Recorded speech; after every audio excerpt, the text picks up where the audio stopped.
2025年的10月24日，我是阿婉。那中国在稀土问题上的形象有所转变，就是从被美国的关税政策的一个受害者变成了霸凌者。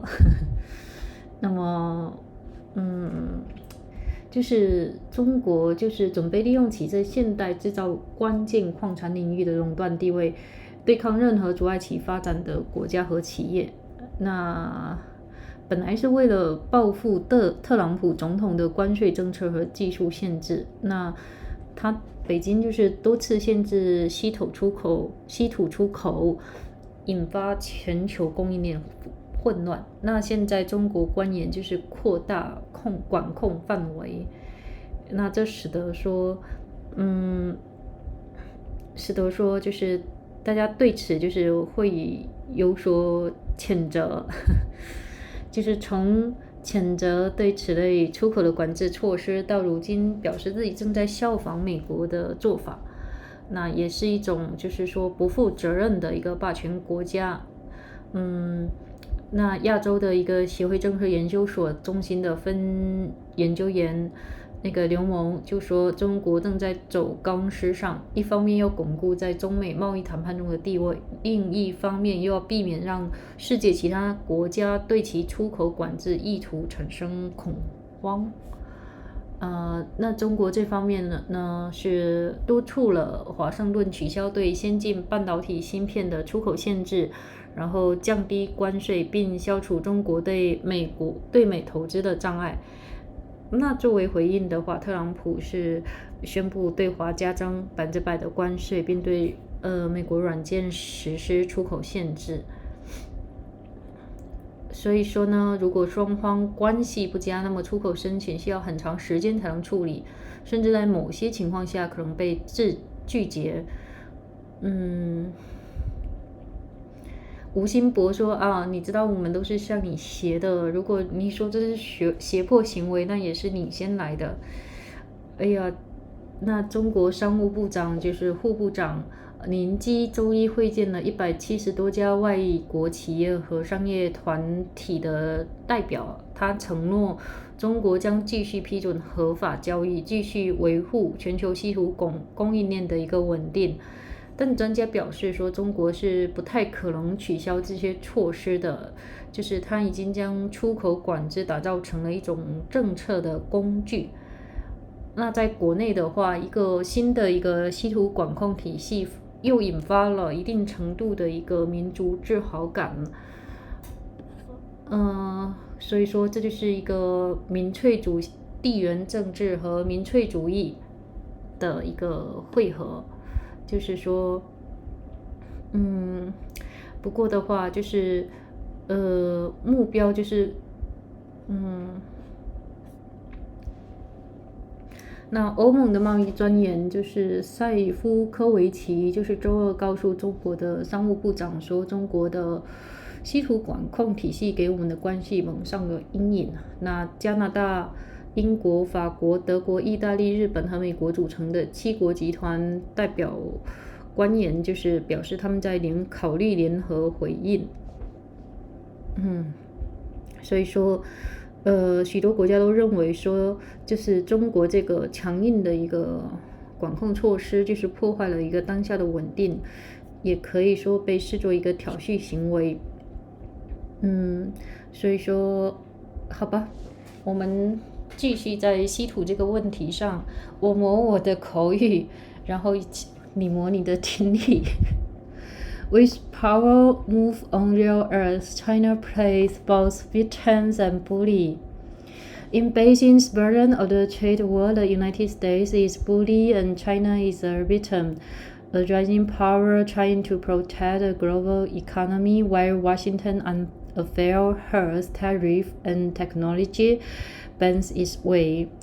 The narrative is getting harder to square with the image of China that has emerged in recent days, that an individual juggernaut ready to use its chokeholds over minerals crucial to modern manufacturing against any country or company that stands in its way. China mines and processes much of the world's rare earths, which are needed for everything from computer chips to electric vehicles and fighter jets. In retaliation against President Trump's tariff and tax restrictions, Beijing has introduced a system that would control the trade of a huge swatch of tech products anywhere in the world that contain trace amounts of Chinese rare earths.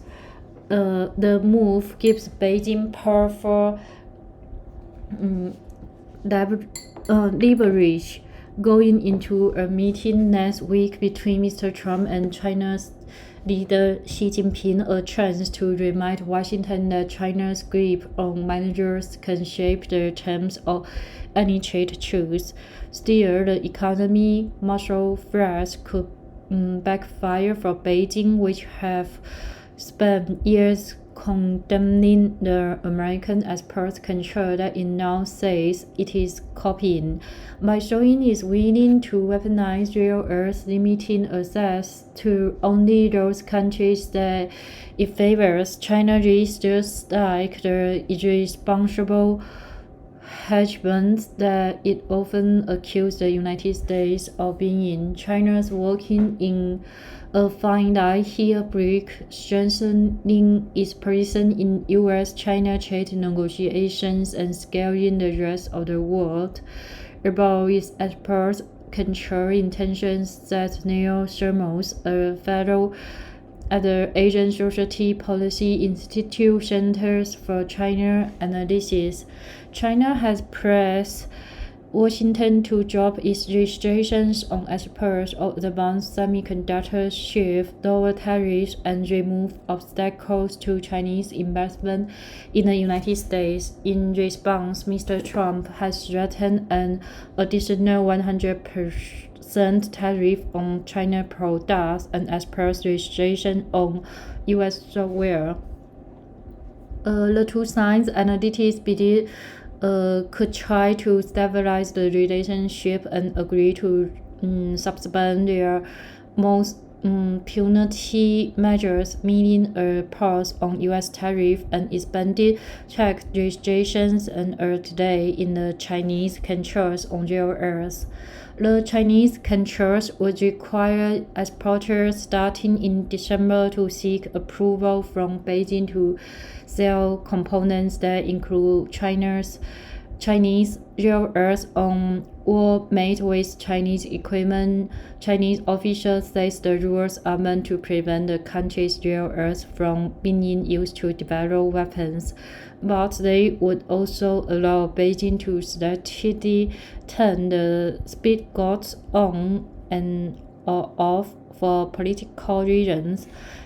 If labour relations are bad or not good, then it may take a long time to handle the application for exports, or even in some cases, applications may be rejected, said Wu Xinbo, dean of the Institute of International Study at Fudan University in Shanghai. China has also said that Beijing is merely mirroring extraterritorial export controls first imposed by the United States, like those imposed to block technology to the Chinese tech giant Huawei. We basically follow the precedent set up by the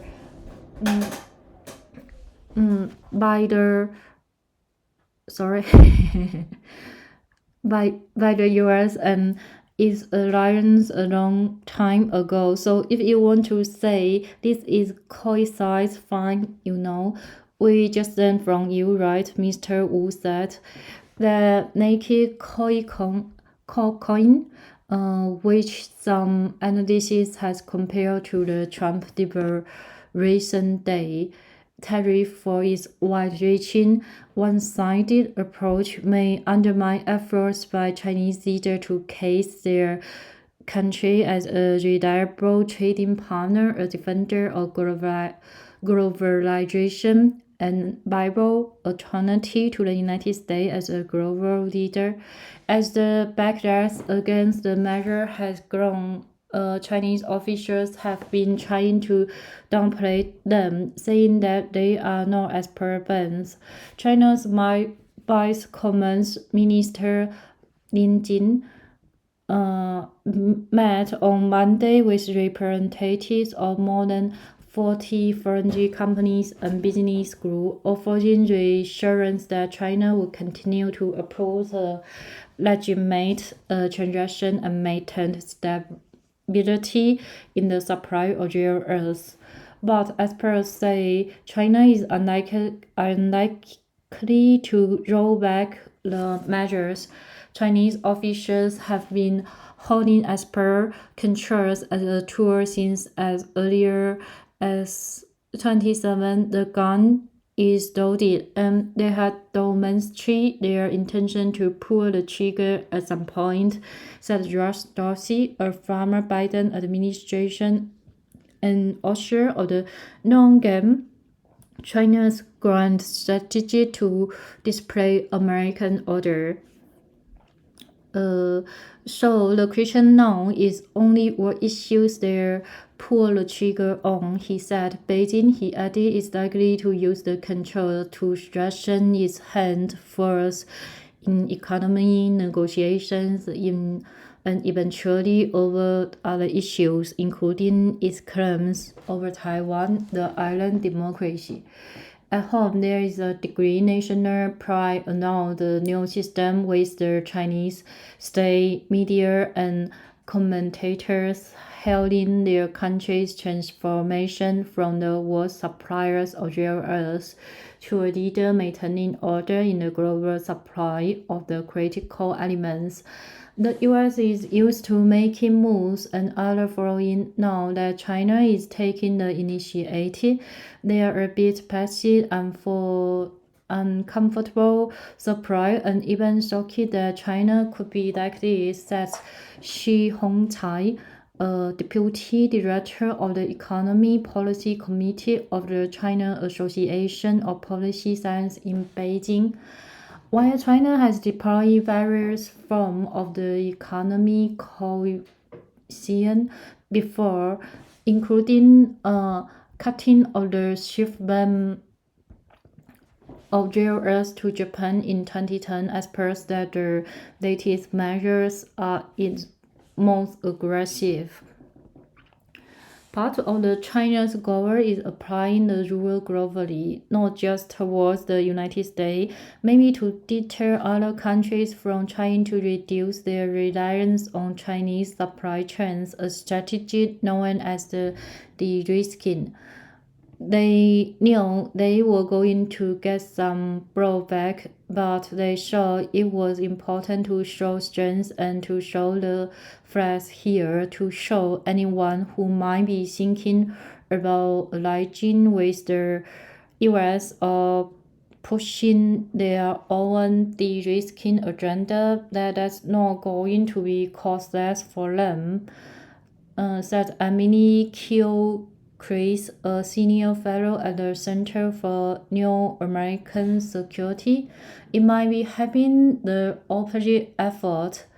The European Union chief Marko Sefcovic told Commerce Minister Wang Wentao of the China's on Tuesday that Beijing's new rare earth regime case a shadow over our relationship. Officials for the group of 7 nations, Britain, Canada, France, Germany, Italy, Japan, and the United States, have said they are considering a joint response.